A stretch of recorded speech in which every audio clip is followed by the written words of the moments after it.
ketika kita menjadi masbuk dalam sholat fardu, apa perlu takbiratul ihram atau tidak? Tetap takbiratul ihram. Kalau masbuk karena mau cepat-cepat ditengoknya orang sudah ruku, maka dia tetap takbiratul ihram. Allahu Akbar, baru takbir intiqal. Takbir itu dua, satu takbir ihram, satu takbir intiqal. Kalau hanya takbiratul ihram, tidak takbiratul intiqal, maka tak sah salat. Takbiratul ihram dulu, baru takbiratul intiqal. Bagaimana makna jelasnya kita yang tak boleh merasa suci tersebut? Apakah kita boleh selalu merasa suci padahal kita tahu bahwa diri kita penuh, bahkan sering melakukan kesalahan? Kita merasa diri kita, kalau kita jumpa sama orang kafir, kita tak boleh mengatakan, kafir, kau masuk surga, kau masuk surga, aku belum tentu masuk surga. Tak boleh. Semua umat Muhammad masuk surga. Kau kafir, kau masuk neraka. Kalau kau mau masuk surga, kau mesti bersyahadat. Nah, begitu. Yang tak boleh itu kita merasa saya tak berdosa. Nah, itu tak boleh. Makanya ketika melihat orang kafir, oh ini si kafir, mungkin nanti dia bertobat, dia bisa masuk surga. Itu maknanya. Jadi yang maksud tak boleh merasa suci, tak boleh merasa diri kita ini suci. Tapi di hadapan orang yang kafir, kita mesti yakin, saya ini umat Muhammad, saya masuk surga. Dan kamu kalau mau masuk surga, kamu mesti bersyahadat. Mesti bersyahadat, asyhadu an la ilaha illallah wa asyhadu anna Muhammadan Rasulullah. Ada ustaz-ustaz lain mengatakan, kalau ada orang meninggal tidak boleh memperingati 3 hari, 7 hari, 40 hari. Kalau ada undangan jangan pergi supaya tradisi ini hilang, karena tidak ada orang datang.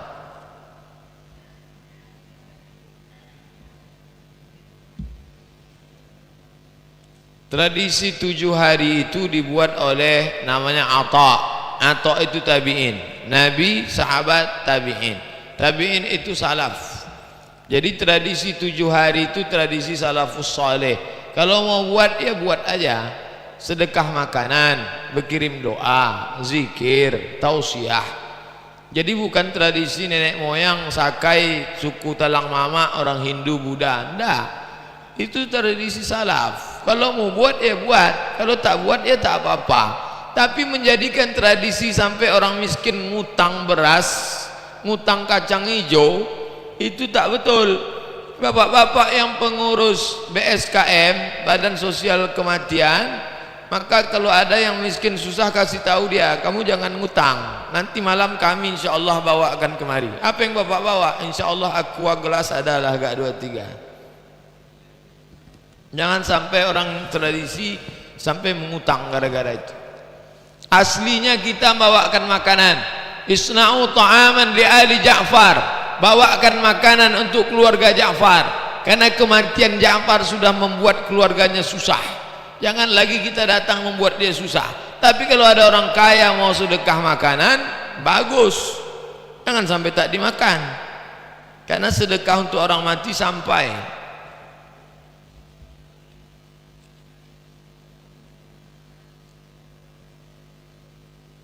Bagaimana menurut Ustadz? Harus pakai pembatas terhadap perempuan ibu-ibu. Ya bagus. Pembatas untuk mencegah ikhtilat mesti ada pembatas. Kalau tidak mau pakai pembatas begini, cara susunnya lain. Laki-laki di depan, perempuan di belakang. Pakai pembatas juga supaya perempuan laki-laki tak mandang-memandang. Bahkan di pesantren di Simpang Bingung ke sana, pesantren Al-Fadlah itu musolanya dibagi 2, musola laki-laki, musola perempuan.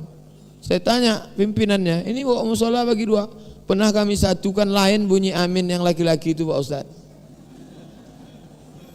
Waladhalin amin. Dia mau ngasih tahu ke yang belakang, abang sholat nih.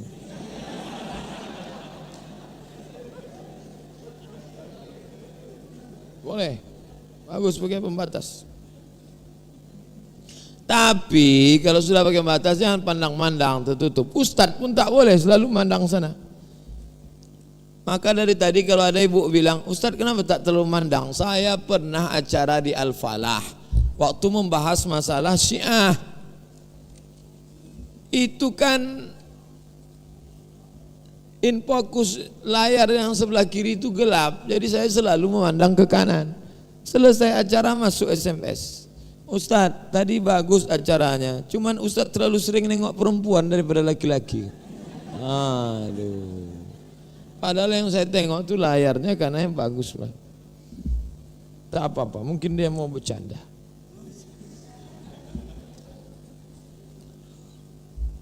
Kapan saatnya kita memilih untuk mengikuti pendapat 5 mazhab? Atau haruskah kita mengikuti pendapat 1 mazhab? Yang mengatakan 5 mazhab dimasukkannya Ja'fari, hati-hati, ini propaganda Syiah.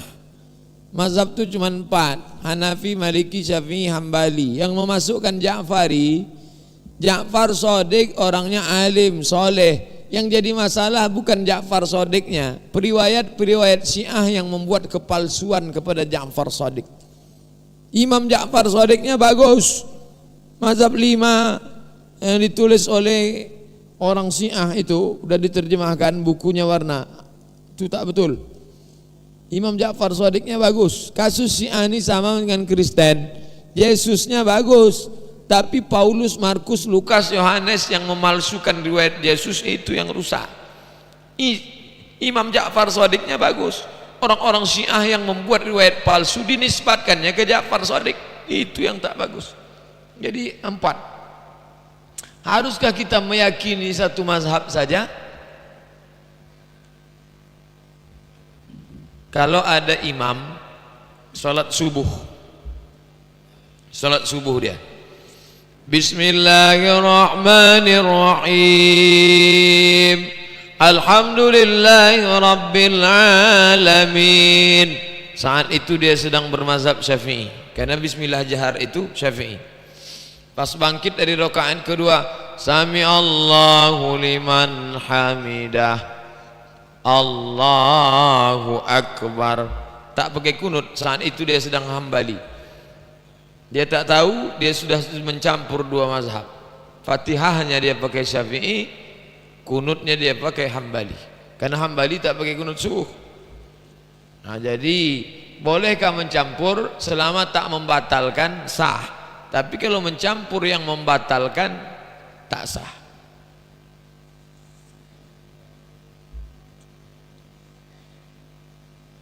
Surat An-Nur ayat 60, artinya wanita-wanita tua berhenti haid tidak mengharapkan akan kawin lagi, maka mereka tidak berdosa menanggalkan pakaian dengan tak memperagakan perhiasannya, dan berlaku sopan adalah lebih baik bagi mereka.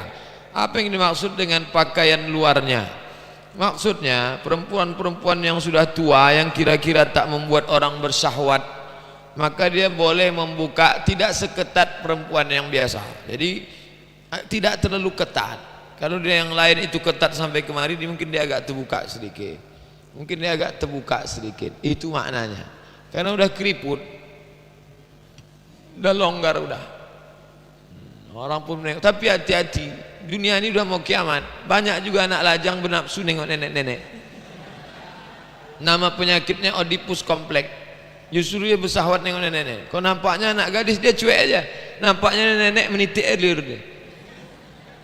Jadi ibu-ibu tetap tutup aurat. Tapi kalau ibu di rumah mau nyiram bunga, tak perlu ibu sampai nyiram bunga, takut nengok siapa nengok tangan saya ini. Itu maksudnya. Bagaimana hukuman bagi pemuda-pemuda yang melakukan zina dengan pacaran yang berlebihan? Apakah ada pula pacaran berlebihan? Apakah dicambuk 100 kali juga Pak Ustaz? Pacarnya belum sampai hubungan suami istri. Belum sampai hubungan suami istri. La tattabi'u khutuwati syaitan. Jangan kau ikut langkah-langkah setan. Setan tak pernah ngajak berzina. Apa kata setan? SMS saja dulu. Jadikan aja friend dulu. Update status saja dulu. Langkah. Pertama, nazratun, pandangan. Habis pandangan, fasalamun, say hello. Yang kedua, fakalamun. Selanjutnya, famau'idun. Selanjutnya, faliqa'un. Pandang, salam, ngomong, janji, ketemuan, terjadilah apa yang terjadi. 2-3 kali makan bakso, karaoke, selesai, tamat riwayat. Jangan mulai. Kalau memang betul mau serius, ta'aruf, kenalan, kenal baik-baik, jujur apa adanya, kasih tahu dia, dek, abang tak bisa membahagiakan kau dengan materi, tapi insya Allah akan kupinang kau dengan bismillah. Baik-baik, insya Allah. Kalau suka bilang, jangan sampai cinta dia awak kawin di orang. Bagaimana sikap seorang anak jika berbeda agama dengan orang tuanya sendiri? Sama di saat yang tanah perkumpulan keluarga, mau tak mau anak tersebut harus ikut. Wa in jahadaka la an tusyrika bima laysa laka bi ilmun. Kalau orang tuamu itu memaksamu untuk mempersekutukan aku, fala tuti'huma. Besok datang ke rumah ya, kita mau nyembah Yesus Kristus. Fala tuti'huma, jangan kau patuhi bapak ibumu. Tapi ayat itu belum titik, masih koma. Ujungnya wasahibhuma fid dunya ma'rufa.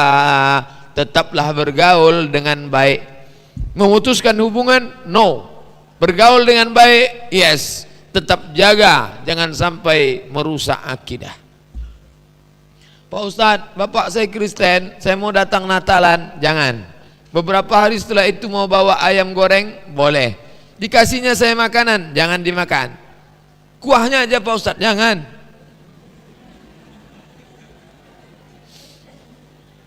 Apakah ada dalil tentang orang yang menghitamkan kening? Simahum fi wujuhihim min atharis sujud. Tampaklah di wajah mereka bekas sujud. Yang dimaksud bekas sujud itu adalah perilakunya perilaku orang yang sujud. Bahwa karena dia sering sujud, tahu-tahu keningnya hitam, ya tak apa-apa. Bapak ibu, bapak yang keningnya sudah hitam, jangan pula malu lalu ambil Rexona lalu. Oh, Rexona untuk ketiak. Diambilnya Nivea, dikena biar kuning. Tak perlu, biarkan aja. Yang tak boleh itu sengaja waktu sujud tu digosok-gosokkannya ke lantai.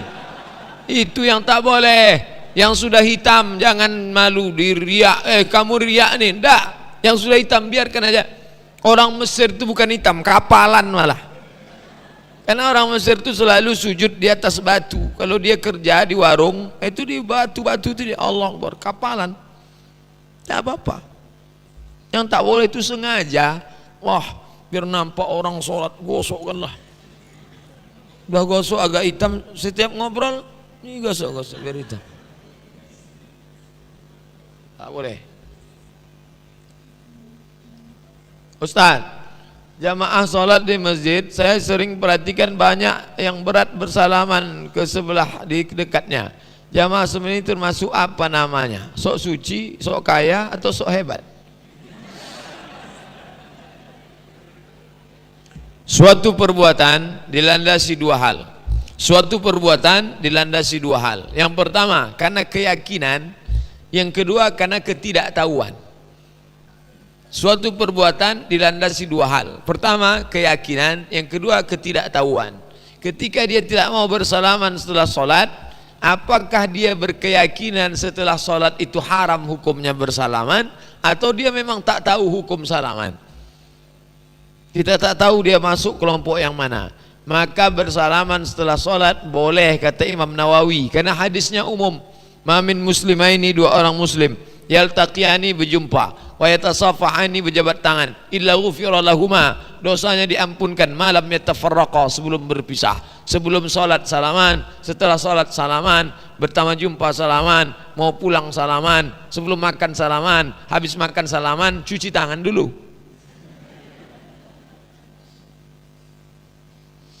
Kalau seorang imam di musola bacaannya tak tahu panjang pendek, tapi dia tetap ngotot jadi imam.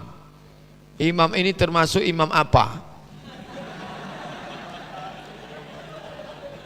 Suci atau sombong? Ini imam jahil tapi sombong. Bagaimana caranya? Digulingkan dia kudeta tak berdarah. Berkumpullah semua tokoh masyarakat, alim ulama, RT RW, kumpul pembahasan kita bagaimana solat kita ini. Judulnya buat tablik akbar. Tablik akbar, solat kita mau dibawa kemana? Jadi judul itu jangan terlalu serius. Solat kita ini mau dibawa kemana? Sedangkan suami istrinya hamil aja tak berani dia menitipkan istrinya ke bidan beranak, tak berani. Mesti diserahkannya bidan berijazah. Padahal yang rusak nyawanya hanya satu anak. Bagaimana sholat bisa hancur semua? Kumpullah. Bagaimana ini? Kita angkat fit and proper test imam. Saya sedang flu, saya juga. Air hidung selalu keluar. Maka dalam keadaan terpaksa saya sambil sapu tangan yang di dalam kantong baju untuk membersihkan air hidung yang ingin saya tanyakan. Satu, bagaimana sholat saya ini Ustadz? Kira-kira berapa persen lah sholat yang diterima? Boleh gerakan di luar sholat, gerakan di luar sholat dibuat di dalam sholat kalau darurat. Contoh, lewat ular. Uqtulul aswadaini, bunuhlah dua yang hitam di sholat walaupun kau sedang sholat. Nampak? Bunuh.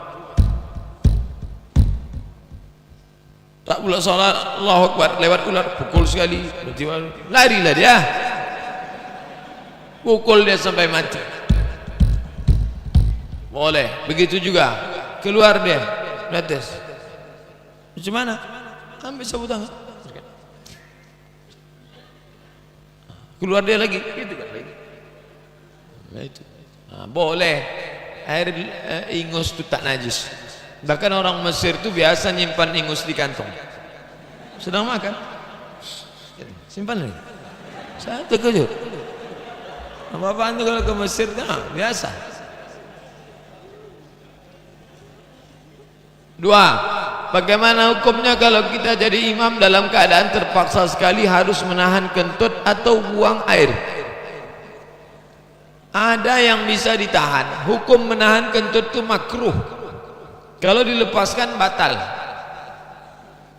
Kalau bisa agak dia tahan, ditahanlah sampai selesai sholat. Kalau tak tertahan lagi, lepaskan aja. Kan ada imam cadangan di belakang. Jangan sampai begitu selesai sholat biru muka. Assalamualaikum warahmatullahi. Assalamualaikum warahmatullahi. Bukan astagfirullahaladzim. Hukum menahan kentut makruh. Hukum menahan kentut itu makruh. Jadi maknanya kita tajdidul wudu, tahan. Kalau ada berbisik-bisik di telinga, jangan kau batalkan sholatmu sampai ada dua indikasi. Hatta tasma'a sautan, sampai kau dengar suara, atau jidari'an, atau kau cium bau. Sampai kau dengar suara atau kau cium bau, baru kau keluar dari sholat. Selama tak ada suara, tak ada tercium bau, jangan keluar. Itu bisikan setan. Sampai kau dengar suara atau kau cium bau. Karena ada tak bersuara tapi baunya luar biasa.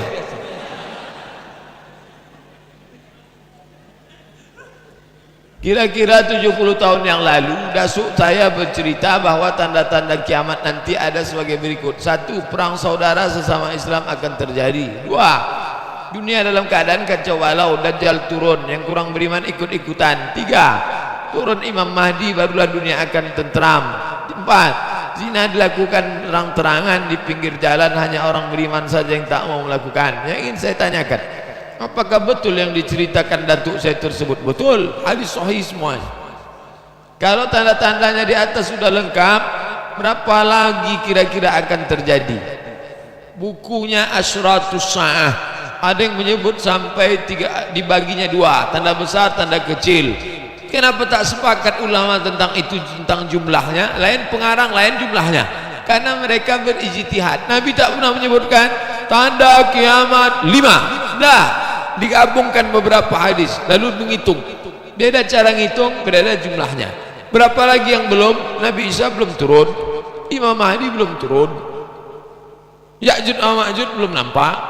Jadi banyak lagi.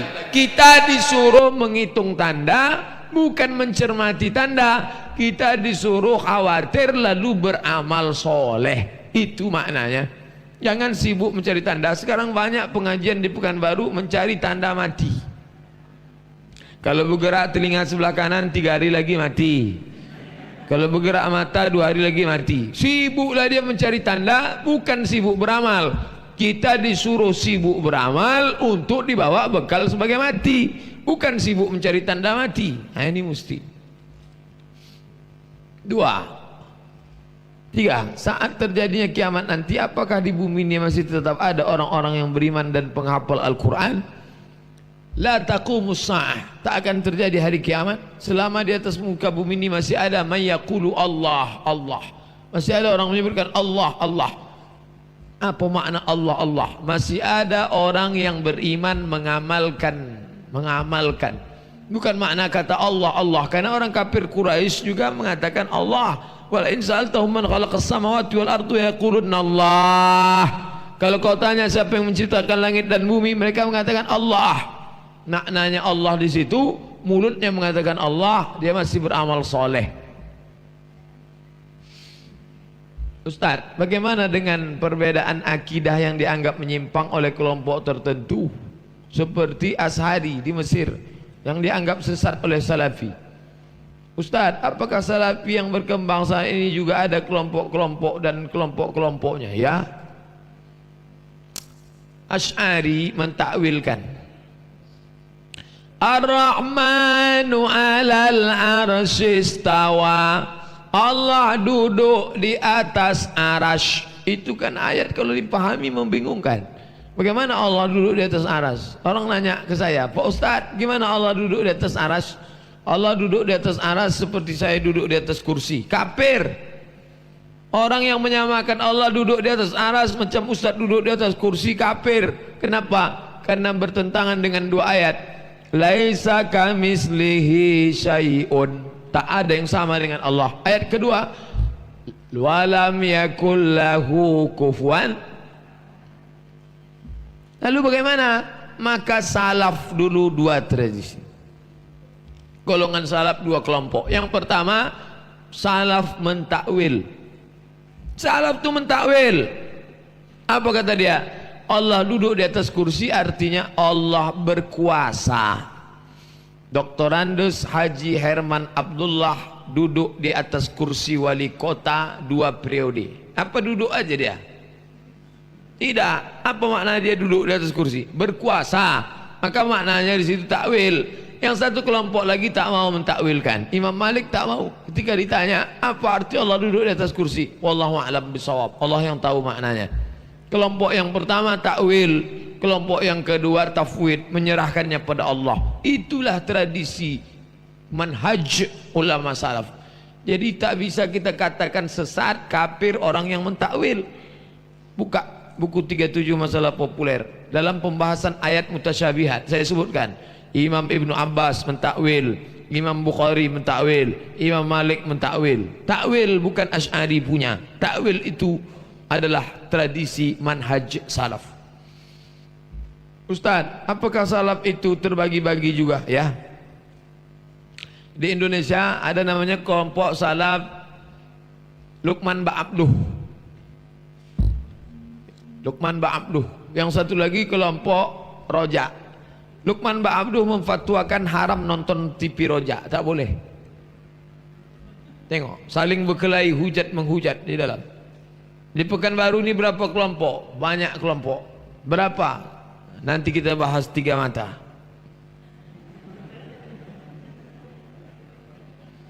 Sekarang di Pekanbaru sudah banyak jamaah yang menyatakan maulid, melalahkan maulid Nabi, Isra Mi'raj, Hari Besar Islam. Punya akun Twitter, FB. Di situ mereka memposting, memakai pendapat mereka yang benar. Inilah mereka dari guru-gurunya. Apakah akan dibiarkan atau mu'iriau buat diskusi? Karena ini bisa mecah belah Islam. Pokoknya rajin aja ngaji, ikut datang pengajian Dr. Mawardi Muhammad Saleh. Tanya terus anak-anak muda yang rajin, itu pendapat Dr. Mawardi itu direkam, ditranskrip, buat transkripnya, buat video pendek 5 menit 5 menit. Datang posting, dia posting pula. Pokoknya perang posting. Perang posting. Rekam pendapat Ustadz Mawardi Muhammad Saleh. Kenapa Ustadz Mawardi? Kenapa tak Ustadz Abdul Somad? Abdul Somad tak pernah di Madinah, ilmunya cetek. Mawardi Muhammad Saleh 13 tahun di Madinah, doktor. Abdul Somad LCMAG, lagi cemas mencari anak gadis. Ini yang doktor. Panggil pendapat yang doktor-doktor. Doktor Mawardi Muhammad Saleh, Doktor Mustafa Umar, Doktor Fulan. Buat. Sekali dia posting, lawan 2 posting, 3 posting, perang posting di situ. Jangan caci maki di internet. Posting, posting. Saya tengok anak remaja kita mulai rajin posting. Entah bacanya, entah tidak, Allahu a'lam. Yang penting dia posting. Saya mau tanya Ustaz, ada sebagian berpendapat kita perempuan belum mengenakan baju gamis berarti belum syar'i, meskipun sudah mengenakan rok dan baju beserta hijab sesuai syariat Islam. Modelnya atau menutup auratnya? Modelnya atau menutup aurat? Pernah Nabi, hai orang-orang beriman, pakailah gamis. Menutup aurat. Apapun modelnya, kalau menutup aurat, tertutup. Bagaimana menutup aurat? Hilang bentuknya, tidak transparan, tidak membangkitkan syahwat. Apapun modelnya. Kimono itu kalau yang asli pakai Jepang. Baju Cina, coba tengok kaisar-kaisar Cina yang lama macam pakai kelambu. Itu hilang bentuknya. Baju kimono, baju. Jadi Islam itu tidak menghilangkan budaya. Baju kurung Melayu itu, tapi baju kurung yang betul, jangan yang tengahnya diikat pakai kabel. Itu maka tidak ada model yang jelas, asalkan menutup aurat, tak nampak, jilbabnya panjang, bajunya tak mesti gamis jubah, asalkan menutup aurat. Ustadz Abdul Somad, sehubungan dengan tema siang ini saya teringat pada suatu penyakit yang pernah disinggung Nabi, yaitu penyakit ain. Namun saya belum memahami apa itu penyakit ain. Ada penyebabnya seperti apa penyakitnya dan bagaimana penyembuhannya? Apakah ain sama dengan sihir? Apakah ain juga hasil kiriman orang lain? Ain itu sihir. Ain berasal dari kata mata. Kenapa? Karena awalnya ain itu ketika ditengoknya pecah-pecah deh. Masuk jin ke matanya, lalu dia merasa punya kekuatan. Itu asal muasalnya ain. Maka kemudian ini nisbat pada perbuatan jin. Cara menghilangkan jin itu ruqyah. Maka pergilah ruqyah ke Masjid Al-Falah. Ada namanya di situ Ustadz Zafrullah. Dulu di Ittihad Rumbai, sekarang di Al-Falah. Nanti dibacakannya ruqyah, bawa botol aqua, didoakannya air. Ruqyah, jinnya keluar. Kalau ada yang bisa menengok setan atau bisa dia menengok tiba-tiba pecah, itu bukan kekuatan dia, jin masuk, maka jin itu dibuang. Saya sudah baca ayat kursi tapi jinnya tak keluar. Sesama jin tak boleh saling mengusir. Mungkin perbuatan kita 11-12 saja sama jin tuh. Jadi jin itu pun tak mau keluar. Masa jin ngusir jin, kata dia. Kebetulan Ustadz itu orangnya soleh, ibadahnya banyak. Jadi ada namanya Syekh Abdul Salam Bali, menulis kitab As-Sarimul Battar, diterjemahkan oleh adik Dr. Mustafa Umar, Ustadz Masyhuri Umar. Syekh Abdul Salam Bali itu tak perlu dia baca ayat. Kalau ada orang kerasukan di situ, dia batuk aja sini jinnya keluar. Keluar jinnya. Begitulah hebatnya dia. Apa indikator sombong? Karena ada beberapa orang mengatakan justru yang tidak memendekkan celana itulah yang dianggap sombong. Sombong itu apa? Sombong itu dua. Yang pertama, Ghamtun batarul haq, menolak kebenaran. Batarul haq, menolak kebenaran, itu sombong. Ada orang minum tangan kiri, makan tangan kiri. Kata Nabi, kenapa kau tak makan pakai tangan kanan? Aku tak bisa tangan kanan. Padahal bisa, tapi dia menolak kebenaran. Menolak kebenaran itu sombong. Yang kedua, ghamtun nas, menyepelekan orang. Ada orang rameh sopan tapi menolak kebenaran, dia sombong. Kau tak ke masjid? Aduh bapak aja lah dulu, saya tak mau ke masjid. Tapi muamalahnya baik, itu sombong. Sombong dua jenis. Sombong pertama, menolak kebenaran. Sombong kedua, menyepelekan orang. Sekarang banyak orang dua-duanya. Kebenaran ditolak, orang disepelekan.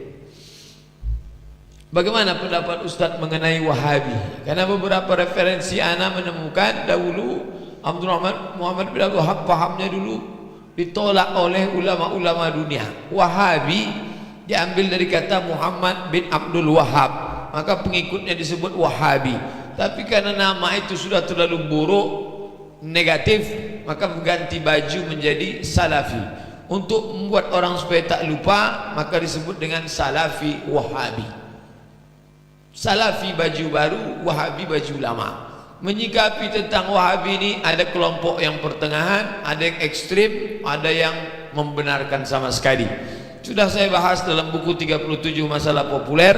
Masalah yang ke-36, masalah 37 Syiah, masalah 36 Salaf dan Salafi. Ada yang ekstrim sampai mengatakan Wahabi ini perampok, membunuh orang, asal lain dengan dia pancung kepalanya. Tapi ada yang pertengahan, di antaranya ulama Al-Azhar.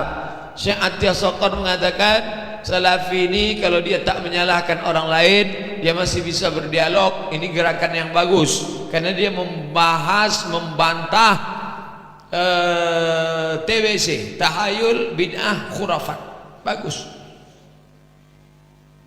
Ada posting yang sangat bagus saya bacakan. Ada postingan yang sangat bagus dari seorang Salafi, tapi sama saya sangat baik. Sama saya baik betul. Orangnya baik. Ini saya bacakan. Waktu datang dia ke Masjid Al-Falah dulu kita undang. Oh, lembut sekali.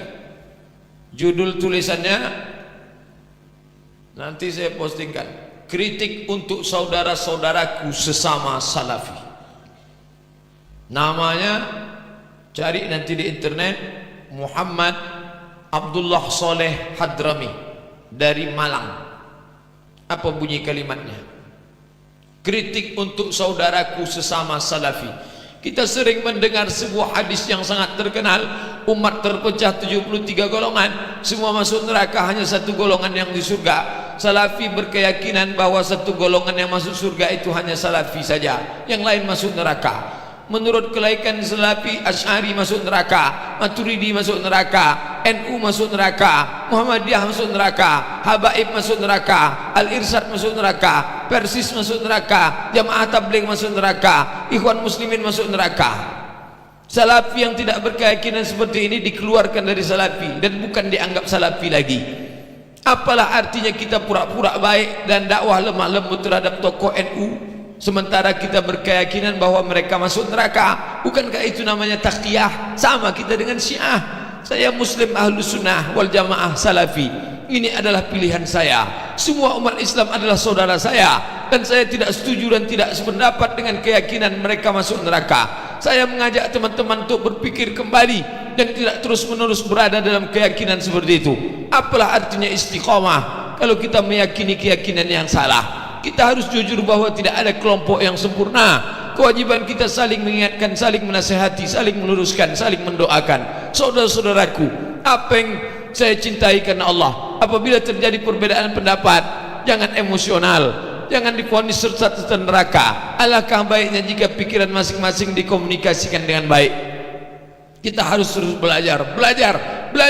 Jangan pernah berhenti dari belajar, karena ilmu adalah ribuan lautan yang tak bertepi. Ya Allah, hanya kepadamu lah hamba mengadu. Semoga bermanfaat. Malang, Sabtu 21 Rabiul Awal 1437 2 Januari 2016. Hamba Allah yang selalu berharap petunjuk, ampunan dan kasih sayangnya, Abdullah Soleh Hadrami As-Salafi.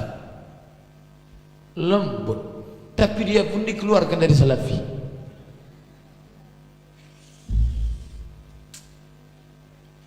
Menurut pendapat para imam yang Ustadz katakan tadi, kain celana panjang lewat mata kaki dibilang haram kalau sombong. Kenapa enggak dari warna dan jenis harga dibilang sombong?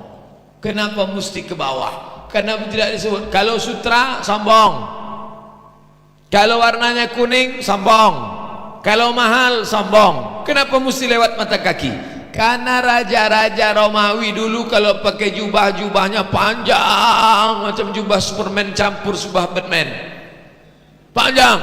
Lihat kemarin ketika anak raja Inggris nikah, dayang-dayang megang ke belakang. Maka Nabi mengatakan jangan pakai pakaian orang sombong yang memakai jubah itu. Jadi tidak lihat dari warna, tidak lihat dari harga, yang penting dia sampai. Dari mana perintah suluk beribadah masuk berlomba 1 bulan, masuk ke lambu 1 bulan?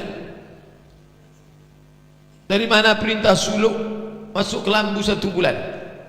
Suluk yang paling sikit 10 hari, yang agak panjang 20 hari, yang agak panjang 30 hari, yang agak panjang 40 hari. Suluk itu hanya ada dalam tarekat Naqsyabandiyah, didirikan oleh Syekh Bahauddin An-Naqsyabandi.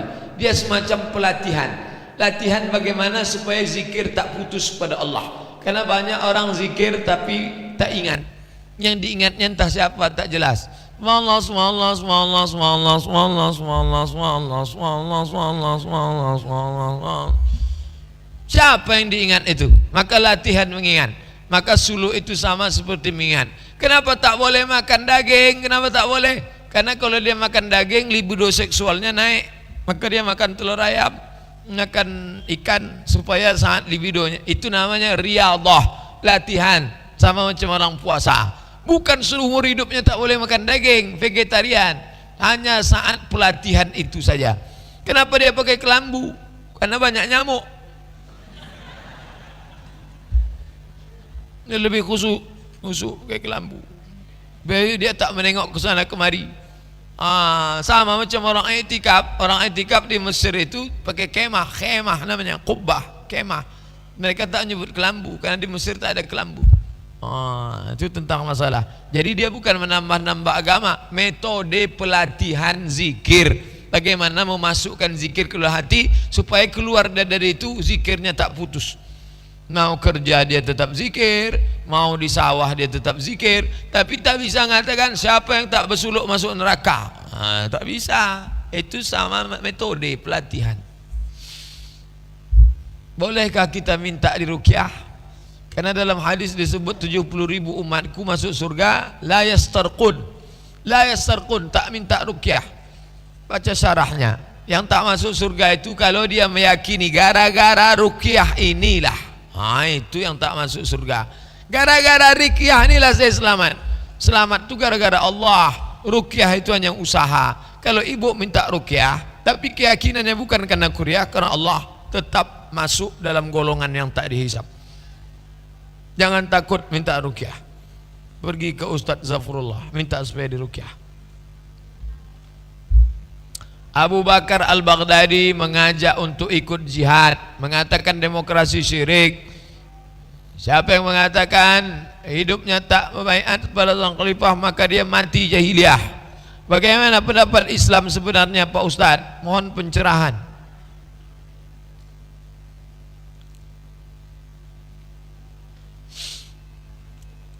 Abu Bakar Al-Baghdadi itu bukan Ahlus Sunnah wal Jamaah. Apa dalilnya? 3. Yang pertama, dia mengangkat dirinya sebagai khalifah, sedangkan Abu Bakar Siddiq diangkat orang lain. Yang kedua, dia mengkafirkan yang tak berbaiat. Siapa yang tak berbaiat Abu Bakar Al-Baghdadi kafir. Yang ketiga, cara membunuhnya bukan cara membunuh Islam, tapi cara-cara Guantanamo. Nampak betul mereka ini lama dilatih di Amerika.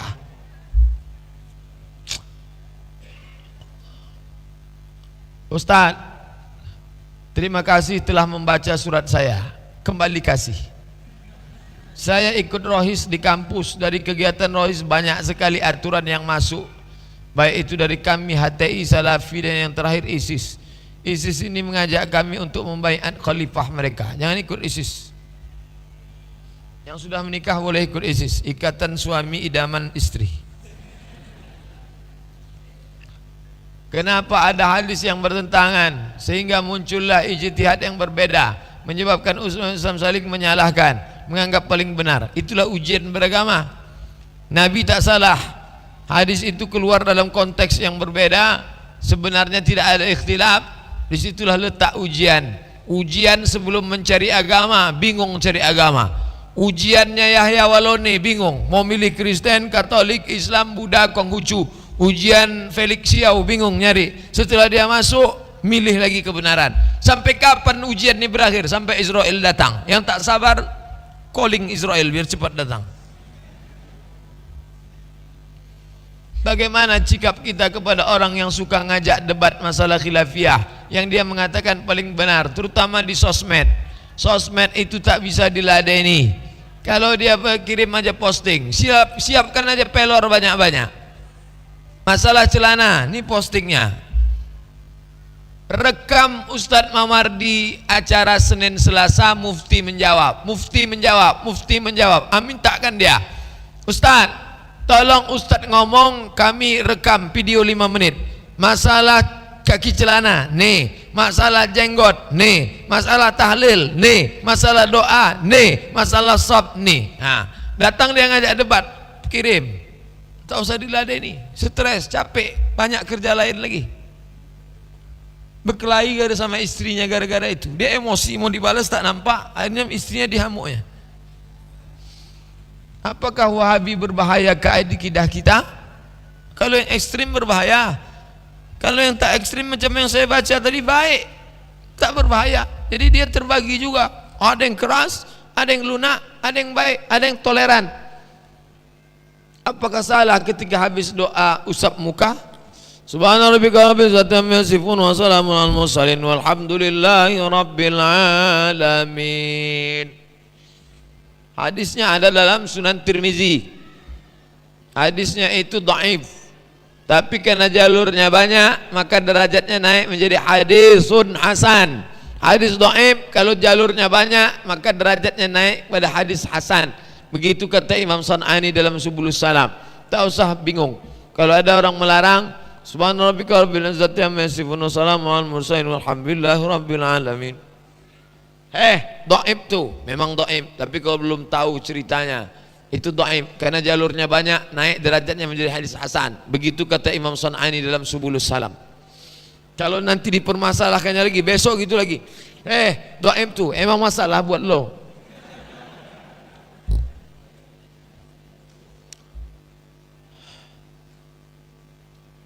Jadi,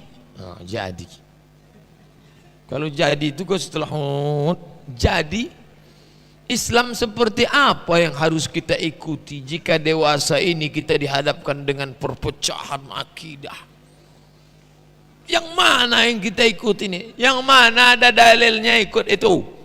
Siapa yang punya ceramah, kalau ada dalilnya, ada kitabnya, ada ulamanya, ikut. Yang tak ada dalilnya, menurut saya, tak usah ikut. Abdul Somad kalau dia menurut saya tak usah ikut. Abdul Somad bukan turun dari langit, Abdul Somad dari Panam. Bagaimana salah musik? Pulang dari sini nanti singgah ke toko buku Islam, jangan toko buku kafir. Pilih judulnya buku fikih musik. Fikih puasa sudah, fikih solat sudah. Beli fikih musik. Fikih musik. Akhir kesimpulannya ujung pikir musik sama seperti ngomong. Kalau musiknya baik boleh, kalau musiknya tak baik haram. Musik ngajak nikah boleh. Barakallahu lakuma wa baraka alaikuma wa jama'a bainakuma fi khair, boleh. Ngajak ingat mati boleh.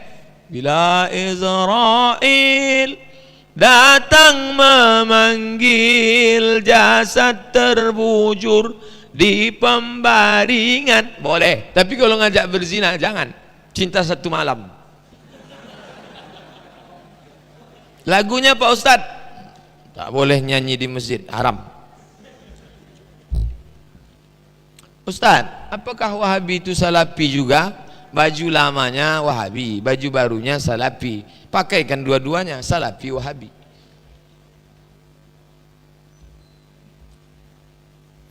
Ustaz, jika kita mengikuti Imam Syafi'i, maka batal wudu kita ketika bersentuhan kulit dengan lawan jenis. Lalu bagaimana ketika dalam mengerjakan ibadah haji seperti tawaf, berdesak-desakan, lalu bersentuhan kulit dengan lawan jenis? Bukankah akan menyulitkan jika harus seperti mengambil wuduk, menjaga wuduk, bla bla? Ibu biasa megang mazhab Syafi'i, mau umrah, takut bersentuhan batal. Gimana solusinya? Dua solusi. Solusi pertama, pakai wuduk mazhab Maliki. Gimana wuduk Maliki itu? Tangannya dibasahkan, nanti pas ngusap kepalanya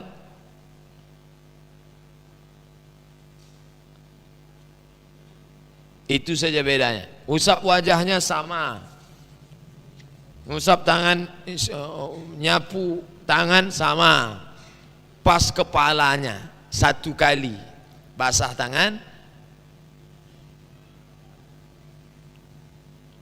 habis itu kaki siram. Begitu cara wuduknya, nanti waktu bersentuhan tak batal. Itu solusi pertama. Solusi kedua, tetap wuduk mazhab Syafi'i.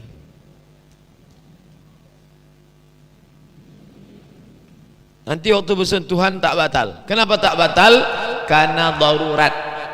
Mazhab Syafi'i pun kalau darurat tak batal, karena tak mungkin tak terpisahkan. Ini dia. Ini tentang masalah. Pilihlah dua, salah satu dari yang dua. Membaca Yasin di kuburan, apakah ini termasuk bid'ah? Kalau ada orang mati, jangan ditahan jenazahnya, kuburkan cepat-cepat. Kalau ada orang mati, jangan tahan jenazahnya, kuburkan cepat-cepat. Setelah dikuburkan, bacakanlah Al-Fatihah pada bagian kepala. Ini kepala, baca Al-Fatihah. Wal maghdubi alaihim waladhdallin. Amin. Pada bagian kaki baca ujung Al-Baqarah. Lillahi ma fis samawati wa ma fil ardi wa in tubdu ma fi anfusikum sampai habis. Hadisnya apa ini? Hadisnya ada dalam kitab Al-Mu'jam Al-Kabir karya Imam At-Tabrani. Status hadisnya hadisun hasan. Inilah dalil boleh membacakan Quran untuk orang mati, baik di kuburan maupun di rumah. Sampai pahala bacaan itu sampai. Selama ini bapak ibu baca Yasin, ada tak Yasinnya balik lagi? Berarti sampai.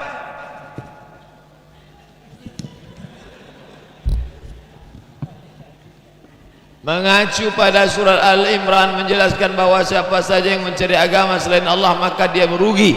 Kenapa banyak orang yang menganut agama selain Islam, padahal Al-Quran telah menjelaskan secara benar? Inilah kegagalan kita yang zaman sekarang ini. Dulu ulama masuk ke Sumatera, ulama masuk ke Jawa, Wali Songo ditinggalkannya pulau kecil. Jawa tinggalkannya kecil di ujung. Apa tuh? Bali. Kenapa Bali itu ditinggalkannya? Tak sanggup Wali Songo mengislamkan Bali. Sanggup. Supaya apa? Supaya orang Islam mengislamkan Bali. Sumatera Utara Islam, tapi ditinggalkannya Pulau Samosir kecil. Kenapa? Supaya orang mengislamkan Samosir. Riau Islam, kerajaan Islam, ditinggalkannya sikit titik. Telang Mama, Telang Perigi, suku Sakai, suku Akit, suku Laut. Itu tanggung jawab kita. Jadi orang kalau memahami dakwah ini, berdakwah. Abdul Somad tak pernah berdakwah. Ustadz terima kasih dakwahnya. Abdul Somad tak pernah berdakwah. Yang dimaksud berdakwah itu mengajak orang ke jalan Allah. Abdul Somad hanya ceramah. Orangnya sudah di jalan Allah, sudah di masjid baru diceramahi. Yang aslinya berdakwah itu datang ke suku Sakai, Talang Mama, Talang Perigi, ngajak mereka, ud'u ila sabili rabbik, ajak orang ke jalan Allah. Yang berdakwah itu saudara-saudara saya yang di terminal, yang berani nepuk tangan preman yang buta itu besar. Hei, udah sholat. Itu yang berdakwah itu. Setelah mereka masuk ke masjid, baru Abdul Somad ceramah, Assalamualaikum warahmatullahi wabarakatuh. Abdul Somad tak pernah mengajak orang ke jalan Allah. Dalam dunia pertelevisian telah banyak memaparkan film-film yang ternyata bukan film Islam, seperti film India, mengajarkan agama mereka, Buddha, Hindu. Lantas apakah dengan adanya film tersebut akan mengganggu akidah kita? Pasti. Anaknya dirusak dengan Little Krishna, ibunya dirusak dengan Mahabharata. Jangan tonton, matikan, cari acara lain. Mohon 10 menit lagi kita cukupkan sesi tanya jawab, lalu kita tutup dengan doa. Masih tebal lagi. Baik, 10 menit. 10 menit ingatkan saya. Yang tak terjawab minta tolong saya titip bawakan nanti subuh Sabtu. Panjang umur, sehat walafiat. Pimpinan organisasi Islam terbesar sering menyampaikan hal-hal yang nyeleneh. Apakah masih dianggap sebagai seorang muslim? Tidak. Orang kalau sudah menyentuh-nyentuh kekafiran-kekafiran, menghalalkan yang haram, tak boleh. Kenapa dia masih bertahan di situ? Duitnya banyak. Dia disokong ini, disokong itu, segala macam. Duit mengatur.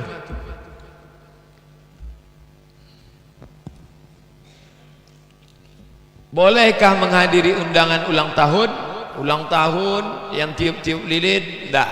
Tapi kalau dia syukuran kepada Allah, dikandung anak yatim, menyantuni anak yatim, datang besok ya, ada syukuran menyantuni anak yatim atas nikmat yang diberikan Allah pada saya, datanglah.